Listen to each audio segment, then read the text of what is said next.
Olá, tudo bem com vocês? Nós estamos aqui hoje para conversarmos um pouco sobre a psicologia dos adultos. Vou colocar o fone aqui porque acho que fica melhor, né? Então, gente, dando continuidade ao nosso curso de Fundamentos da Educação de Jovens e Adultos, hoje nós vamos conversar sobre a psicologia dos adultos. Esse texto vocês já começaram a ler, já até responderam algumas questões sobre ele. E hoje, então, eu vou começar uma explicação sobre este texto, respondendo 4 perguntas que eu já havia postado para vocês na aula anterior e dando continuidade na pesquisa da professora Marta Coll sobre a psicologia dos adultos, ok? Então vamos lá, né? Vamos colocar aqui a nossa apresentação.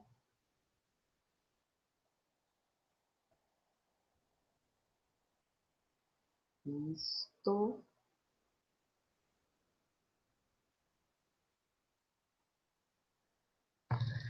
Gente, o texto da Marta Coll, ele tem como título Ciclos de Vida, algumas questões sobre a psicologia do adulto. Esse texto, eu particularmente gosto muito dele e costumo trabalhar em todos os cursos que eu dou de Fundamentos da Educação de Jovens e Adultos. E por que eu costumo fazer isso?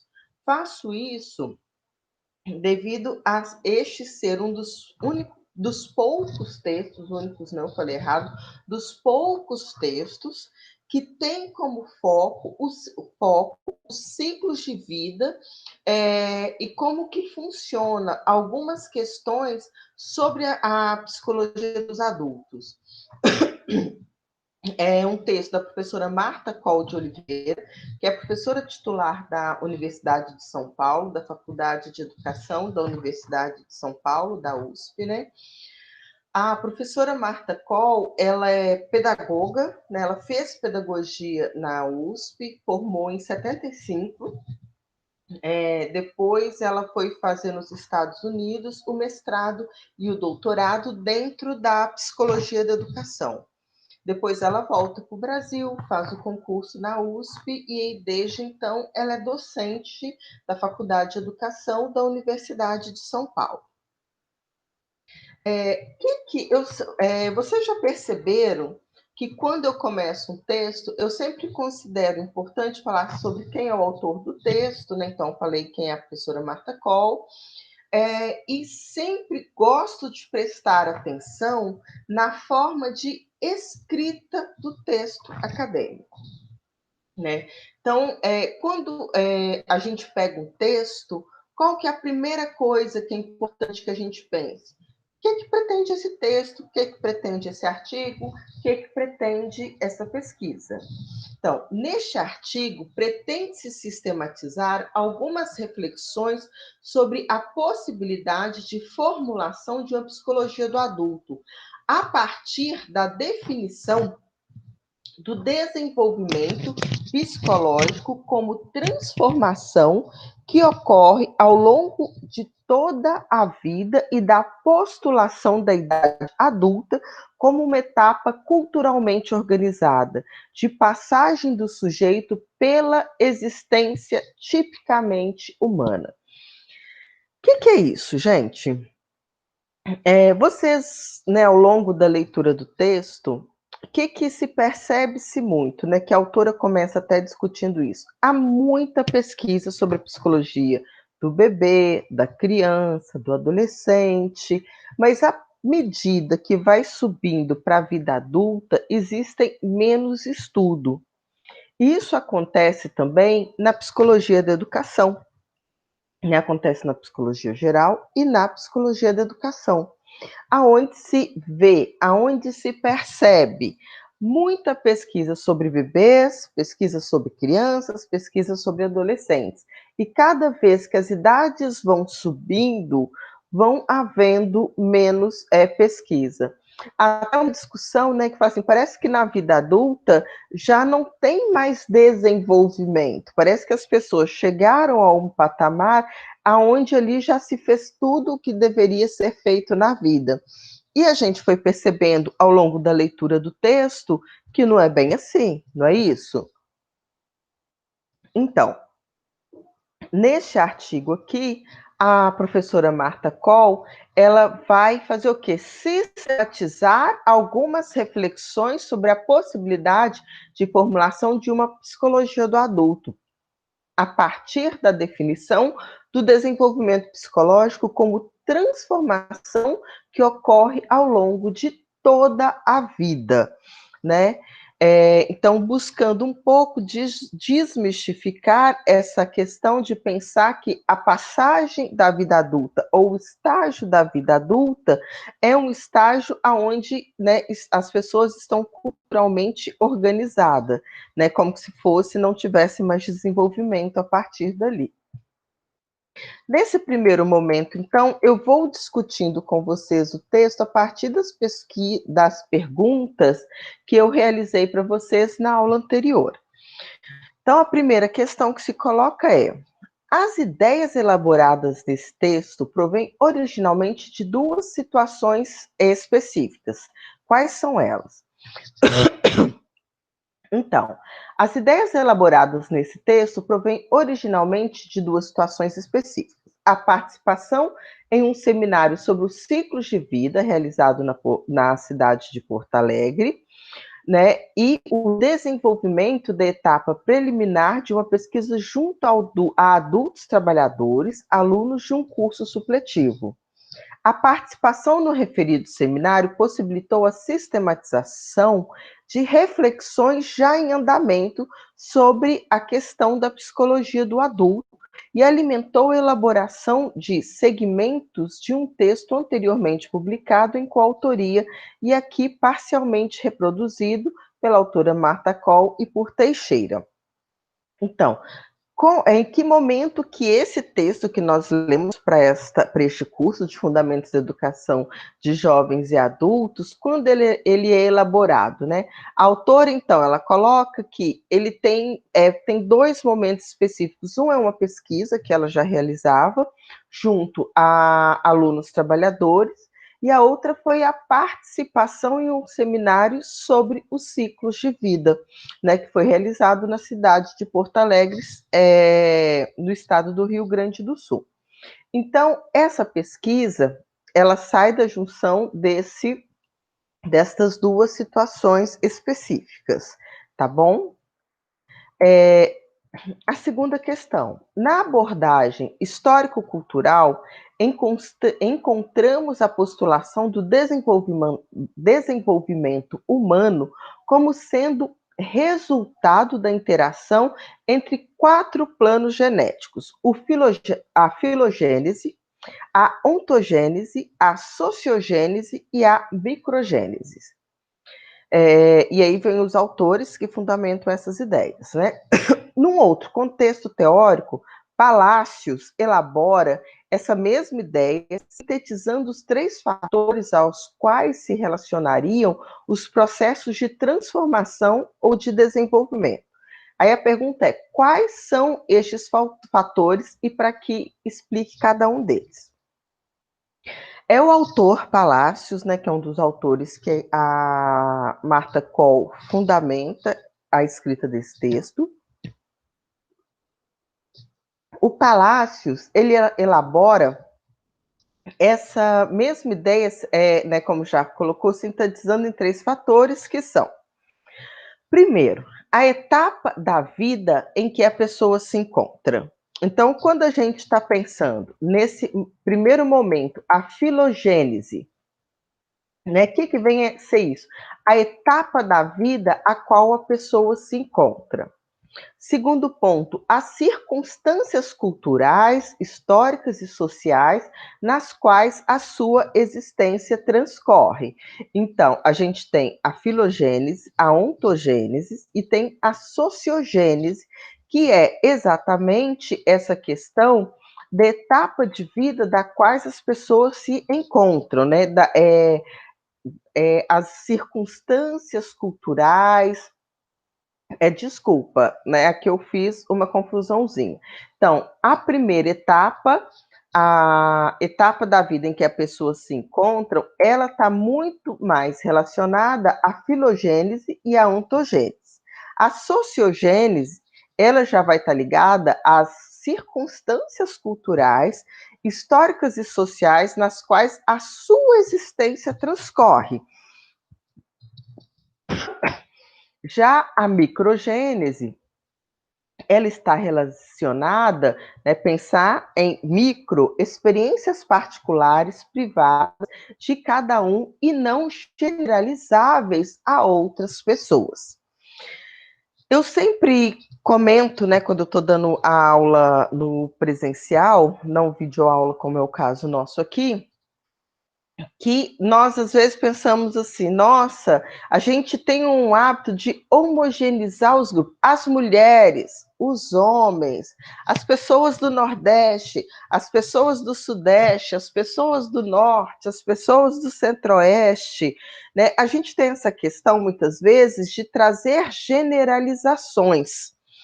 E que, na realidade, não é possível. Ninguém é todo igual. Mesmo se eu pegar as pessoas nascidas em Floriano, na faixa etária dos 20 anos de idade, mulheres, alunas do curso de pedagogia, mesmo eu fazendo vários recortes, eu não posso afirmar que estas pessoas são todas iguais. E elas não são todas iguais, exatamente porque existem circunstâncias culturais, circunstâncias históricas, circunstâncias sociais das quais nós fomos submetidos, e essas circunstâncias todas constituem, constroem as pessoas que nós somos. Quando a gente pensa até no plano das nossas famílias, né, dos pequenos espaços nos quais a gente vive. Quando a gente pensa nisso, é possível eu ter um irmão gêmeo, uma irmã gêmea, ser criado pelo mesmo pai, pela mesma mãe, na mesma comunidade, frequentando a mesma igreja, enfim, tendo todo aquele conjunto. Esses dois irmãos, essas duas irmãs, são iguais? Não. Exatamente porque o terceiro ponto, que são as experiências particulares privadas de cada um, que não são generalizáveis às outras pessoas, né? Como que viver determinadas circunstâncias me constitui na pessoa que eu sou. E muitas vezes ter outra pessoa ter vivenciado essas mesmas circunstâncias vai ter a mesma, não vai sentir essa experiência da mesma forma que eu senti. Então, o primeiro desses fatores corresponde ao plano que ontogenético, estudado por Vygotsky e decorrente de determinações biológicas advindas da pertinência à espécie humana, que vem a ser o plano filogenético. Introduz uma certa homogeneidade entre todos os sujeitos que se encontram em uma determinada etapa da sua vida individual. Muitas vezes eu posso falar, os adolescentes, os jovens, os adultos, os idosos, né? Isso está dentro de quê? Quando eu pego as etapas, né? O bebê, a criança, o adolescente. Vocês estão entendendo? Então, assim, tem essas etapas que estão dentro de desenvolvimentos biológicos. Esse é o primeiro ponto. O segundo fator corresponde ao plano sociogenético. Introduz uma certa homogeneidade entre aqueles que vivem uma mesma cultura, em um mesmo momento histórico e dentro de um determinado grupo social. O terceiro dos fatores, o plano microgenético, prossegue Palácios, introduz elementos idiosincráticos que fazem com que o desenvolvimento psicológico seja um fenômeno único, que não ocorre da mesma maneira em dois sujeitos diferentes. Então, é aqui que a gente começa a pensar, nossa, então ser adulto não é ser tudo igual. Ser adolescente não é ser tudo igual. Ser jovem não é ser tudo igual. Mesmo que eu tenha Andréia Martins, eu tenha nascido em Belo Horizonte, eu tenha estudado na Universidade Federal de Minas Gerais, eu tenho amigas e amigos que tenham tido experiências muito próximas, a forma da constituição psicológica não é a mesma, exatamente porque exatamente, porque cada um, né, como o Palácios ele vai colocar aqui, a microgenética, né, que são elementos idiosincráticos que fazem com que o desenvolvimento psicológico seja um fenômeno porque cada um interpreta, vivencia e experiencia as mesmas experiências de formas diferentes, tá? Os estágios do desenvolvimento habitualmente defendido nas teorias psicológicas fundamentam-se principalmente no primeiro desses fatores, focalizando o indivíduo isolado e as transformações que ocorrem para todos os seres humanos na forma similar. Por exemplo, o aparecimento dos dentes, a capacidade de caminhar, a aquisição da linguagem, o amadurecimento sexual, o envelhecimento do organismo. Então, a gente tem essas etapas no desenvolvimento, mas muitas vezes coisas que até um determinado momento, a ciência, a genética, a biologia acreditaram, minha mãe tem pressão alta, meu pai tem pressão alta, meus avós têm pressão alta, eu terei pressão alta. Geneticamente, eu posso ter o quê? Uma grande predisposição. Mas se eu comer as comidas adequadas, se eu fizer as atividades físicas certas, se eu tiver um conjunto de cuidados, eu vou obrigatoriamente desenvolver pressão alta? Não, porque essas questões também estão associadas ao meio em que eu vivo. Se eu não nasci com nenhuma predisposição a diabetes ou pressão alta, mas eu me jogo no açúcar, eu me jogo no carboidrato, eu me jogo no sal, eu não faço atividades físicas, eu não me cuido, eu posso desenvolver a diabetes e a pressão alta? Posso, porque esse meio social também traz transformações às nossas questões, que são o quê? As nossas questões que são biológicas. Ao proceder dessa maneira, a psicologia nos tem fornecido modelos de desenvolvimento baseados principalmente nos processos de maturação biológica, universais para todos os membros da espécie humana. Mas a maturação biológica, essencial para o processo de desenvolvimento, não representa a totalidade do desenvolvimento. As transformações mais relevantes para a constituição do desenvolvimento tipicamente humano não estão na biologia do indivíduo, mas na psicologia do sujeito, muito mais referida, portanto, ao segundo e terceiro fatores explicitados na citação de Palácios feita anteriormente, isto é, as circunstâncias históricos culturais e as particularidades da história e da experiência de cada sujeito. Então, gente, esses são fatores fundamentais, né? Eu vou voltar aqui na nossa pergunta, aonde a gente começa a entender esse desenvolvimento do ser humano para a gente poder focar na psicologia dos indivíduos adultos, né? Então, assim, quando a gente está pensando quais são os fatores, né, nesse processo de transformação, Palácios ele elabora 3 fatores aos quais se relacionam os processos de transformação ou de desenvolvimento. Quais são eles? Então, primeiro, a etapa de vida em que a pessoa se encontra, as circunstâncias culturais, históricas e sociais nas quais sua existência transcorre, e terceiro, experiências particulares privadas de cada um e não são generalizáveis às outras pessoas, né? E aí, na sequência, eu fui explicando como que ocorre como que ocorre cada um destes fatores. Gente, entender isso é fundamental para que a gente se entenda também. A gente se entenda como professor, como educador e entenda os nossos e as nossas alunas e alunos da educação de jovens e adultos, para a gente não olhar como todas as pessoas têm que estar nesse mesmo estágio. Não, cada uma vai estar em um estágio dependendo da história de vida, do meio social da qual ela sempre viveu e todo esse conjunto de questões, tá bom? Terceira questão que eu coloco para ajudar a gente na leitura do texto. Como a atividade desenvolvida por uma pessoa adulta pode ser o princípio explicativo da sua psicologia cultural? Lúria, né, que é um autor, em colaboração com Vygotsky, realizou uma pesquisa sobre processos psicológicos com comunidades soviéticas da Ásia Central, região bastante isolada e estagnada economicamente, com alto grau de analfabetismo e predomínio da religião muçulmana. Seu objetivo era estudar as relações entre cultura e formas de funcionamento psicológico. Os adultos poucos escolarizados por ele estudado, por os autores citados, né?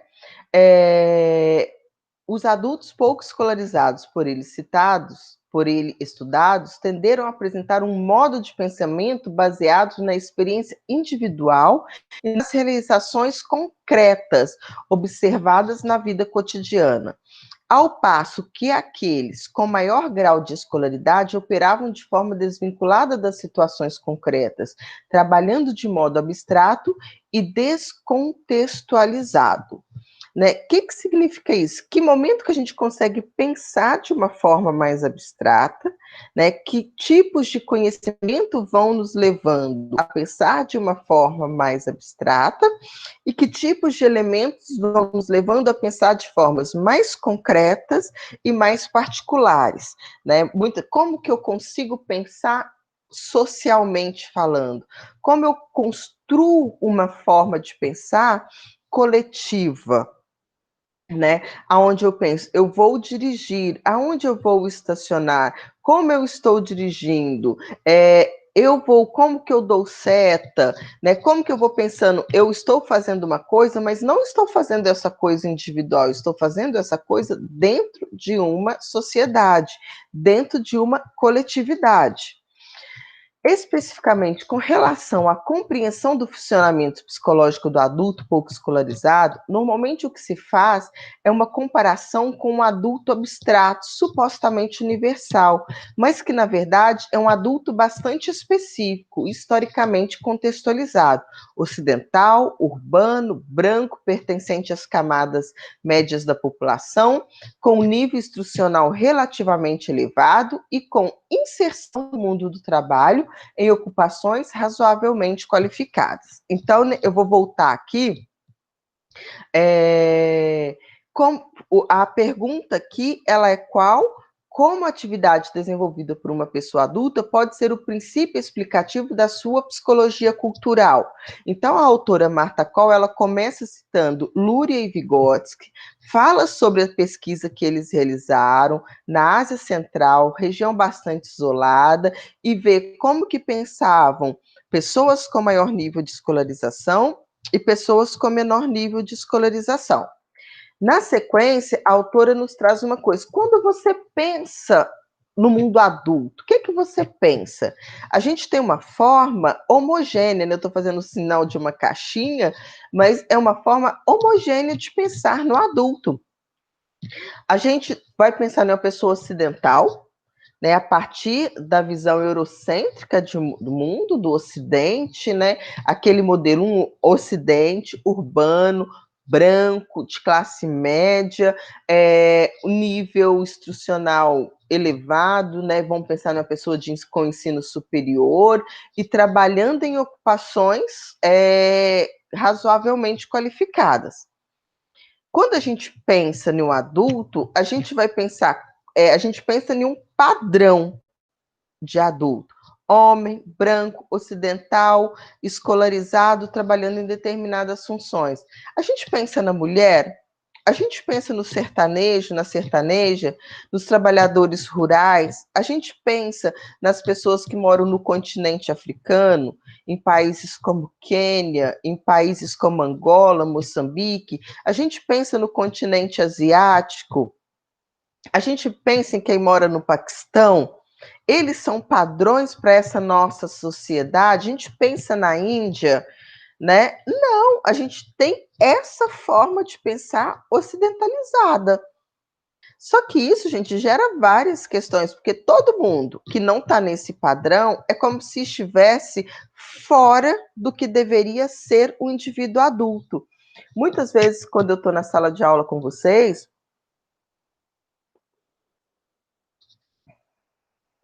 eu costumo brincar, né?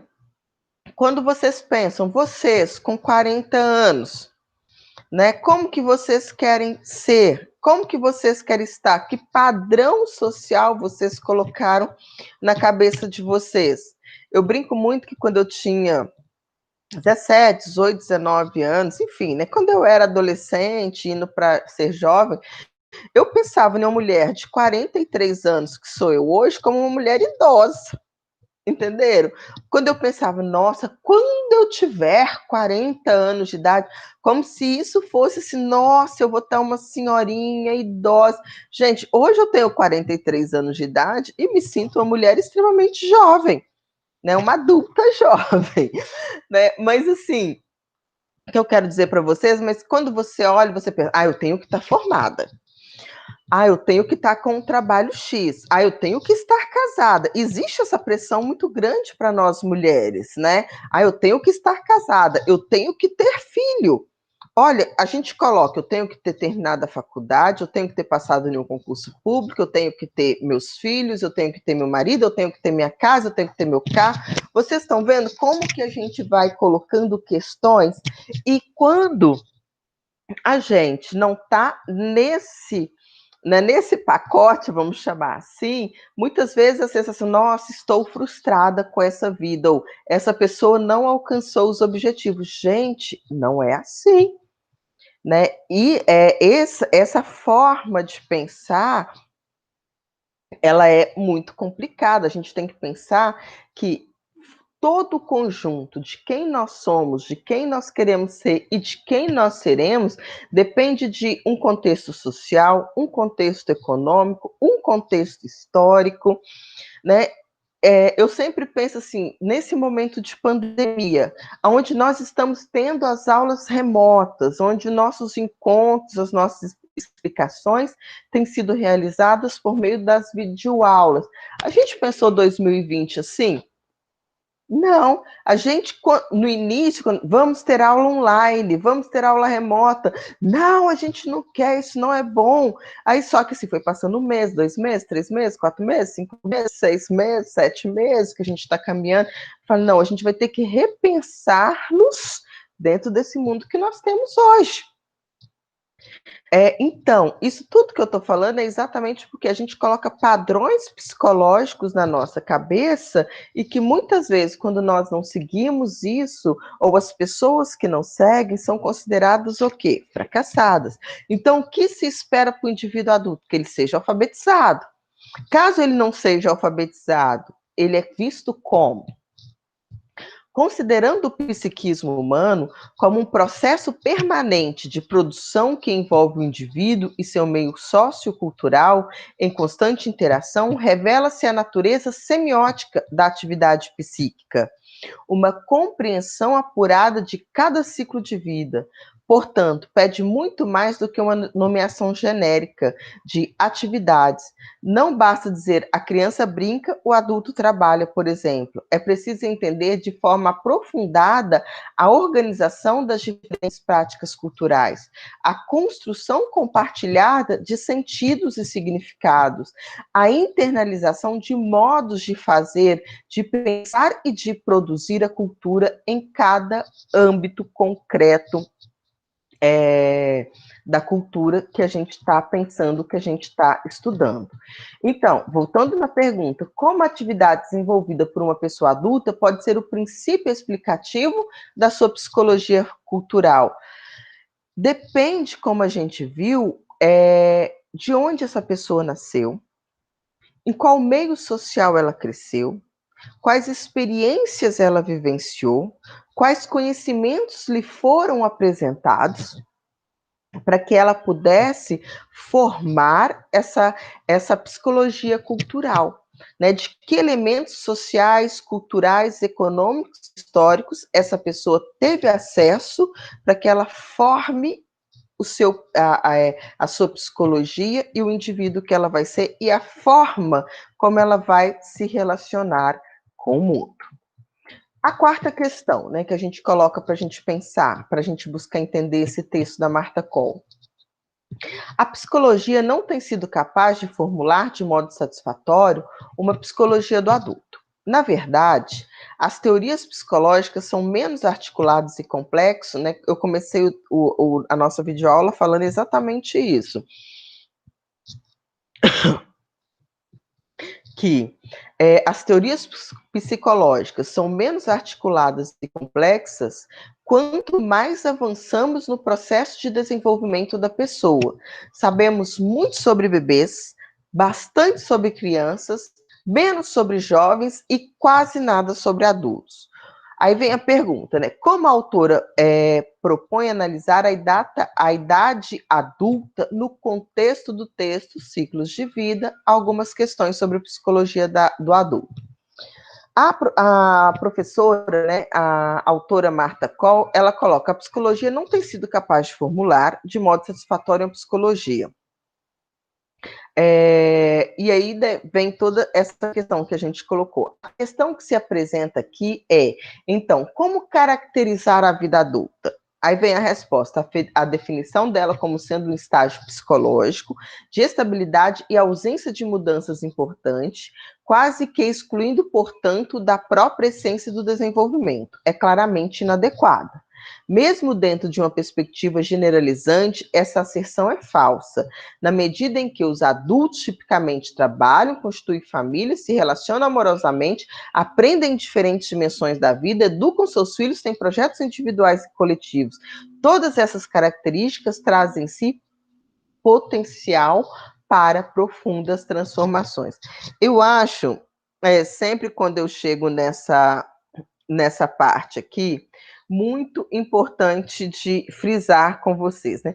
Aquilo que eu estava falando antes, como que as pessoas têm visto essa vida adulta, né? Como que ela tem sido pensada. E aí, opa, aqui eu fiz demais, né? Então, é exatamente aqui que eu quero ir com vocês, né? Nesse ponto aqui.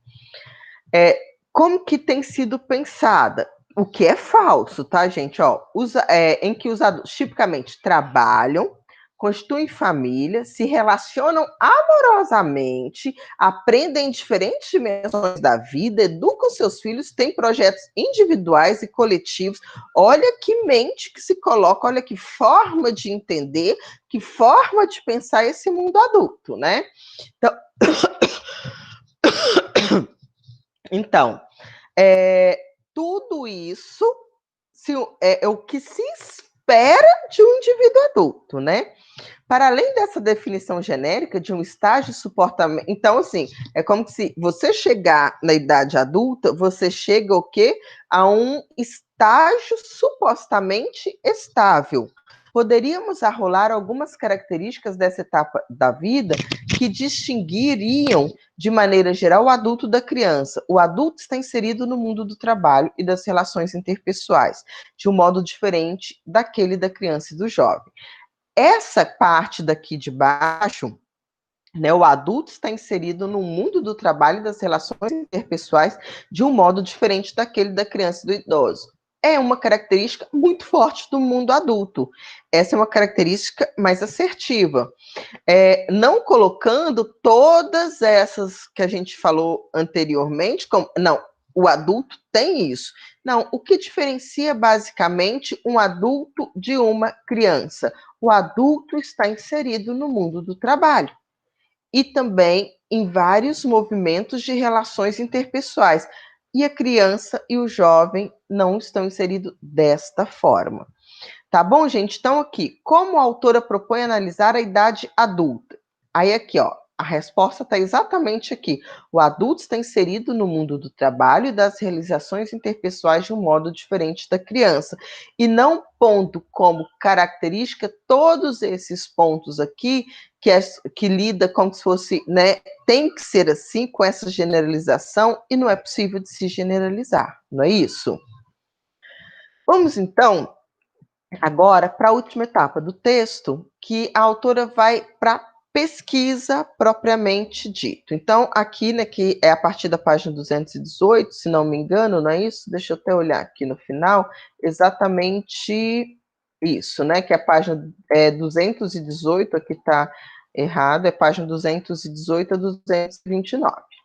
Então, aqui então a gente começa, vocês já tinham lido até, né, na página 218, e aqui então a gente começa a pensar como que a autora fez a pesquisa dela, né, o que que ela abordou e a que conclusões a autora chegou. Adultos trabalhadores como sujeito de desenvolvimento e aprendizagem. Então, de pensar, de que adulto que nós estamos falando aqui, gente? De alunos, trabalhadores, estudantes da educação, de jovens e adultos. É este o sujeito, mas não é generalizável, tá? No que diz respeito à condição de adultos dos trabalhadores que frequentam cursos supletivos, destaca-se aqui a necessidade de historização da investigação sobre psicologia do adulto, né? O que a gente vem falando até aqui, e a importância de se tomar a cultura como princípio explicativo do psiquismo. Então, o que a autora Marta Coll ela coloca? O que explica a sua forma de pensar? O que explica a sua forma de estar no mundo, o que explica a forma com que você se relaciona com o outro, é exatamente a questão cultural na qual você foi inserida e que você se desenvolveu ao longo da vida, né? Esse é o ponto central do texto da autora. A principal modalidade de inserção da pessoa adulta na cultura é o trabalho. E essa seria a categoria fundamental de análise no processo de construção de uma psicologia do adulto. Gente, eu gosto muito desse texto. Assim, eu sempre, olha que eu já li ele muitas vezes e eu sempre fico muito impressionada, né?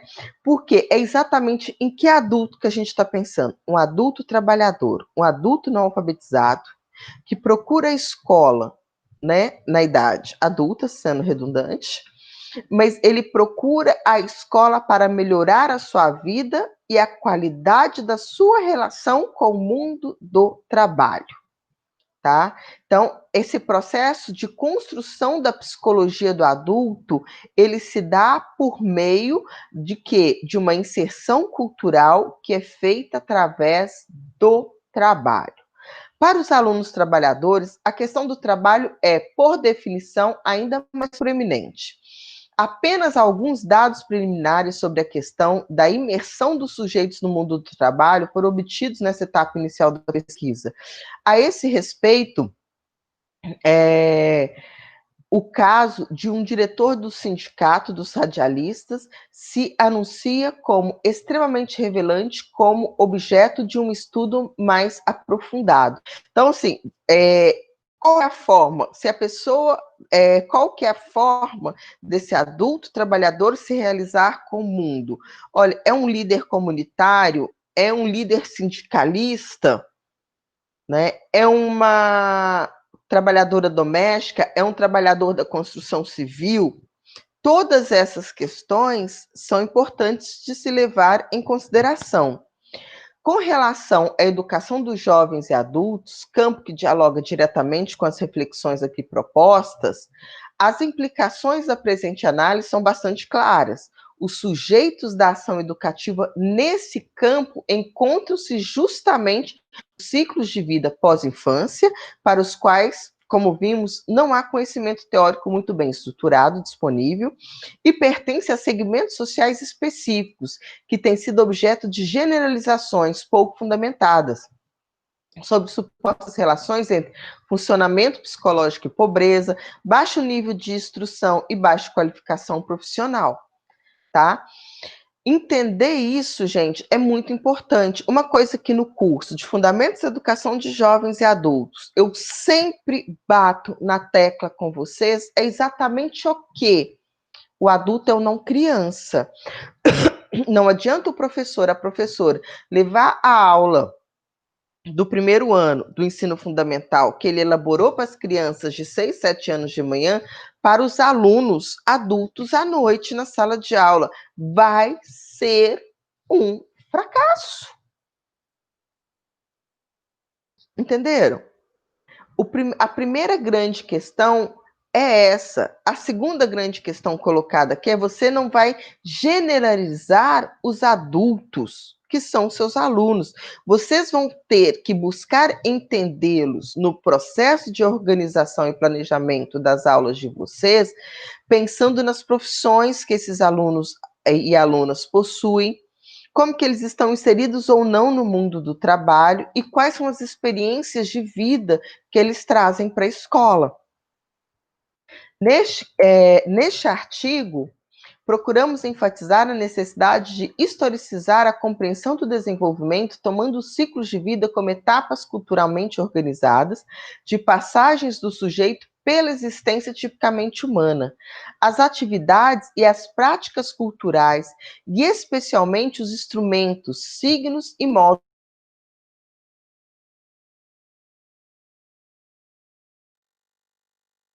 Nesse sentido, jovens e adultos concretos que se encontram na sala de aula deveriam ser objeto de conhecimento aprofundado, por meio da investigação sobre seu modo,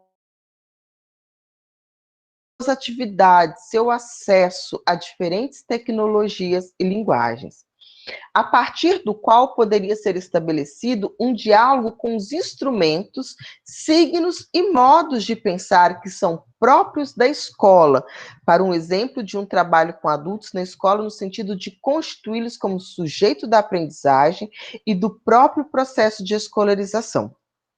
As práticas escolares, assim construídas, tornariam esses alunos como sujeitos humanos plenos, em constante constituição, por meio da imersão em situações concretas de construção de significados. A superação da exclusão do mundo letrado e escolarizado passaria, desse modo, não apenas pela oferta de oportunidade formal, de elevação de escolaridade, mas pela apropriação da escola, pelos sujeitos adultos, como lugar social que é de todos os atores que nela interagem. Gente, então, a autora, ela termina o texto dela chamando a nossa atenção como professores e professoras, educadores e educadores da educação de jovens e adultos, que para pensar uma aula para a EJA, a gente tem que levar em consideração, fundamentalmente, quem são nossos alunos, mas não de forma a homogeneizá-los e homogeneizá-las, e sim de uma forma a entenderem quais foram os contextos sociais, culturais, econômicos, históricos que esses sujeitos foram constituídos até chegar na nossa sala de aula. Né? Então, isso é fundamental para a gente pensar as nossas aulas dentro da EJA.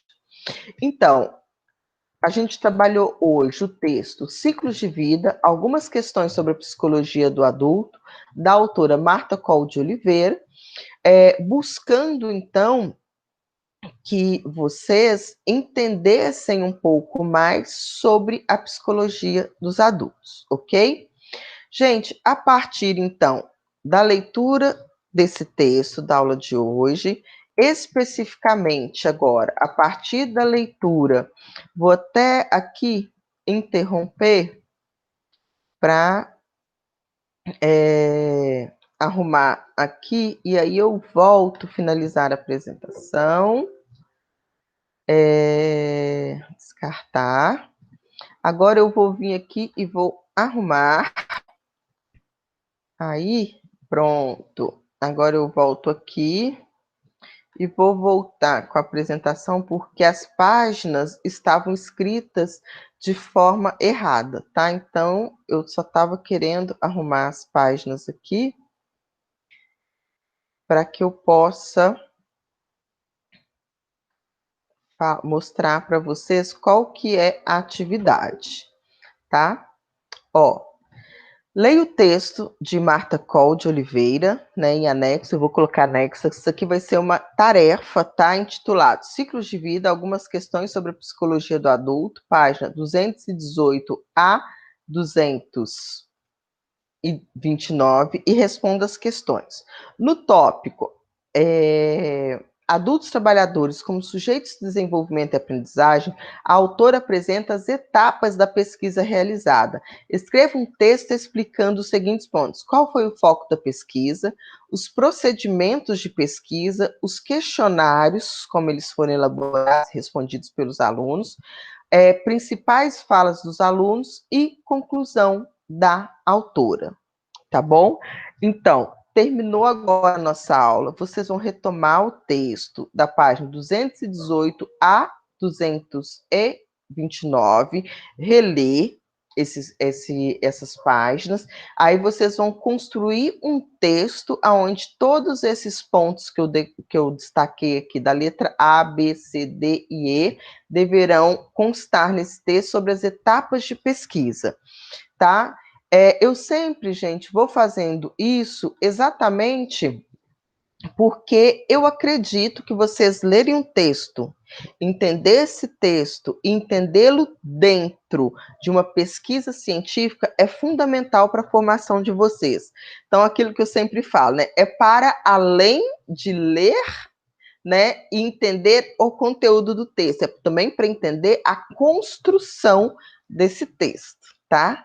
Então, aqui eu termino a nossa aula, tá? Agora vocês façam, releiam um texto e construam e respondam a tarefa proposta, tá bom?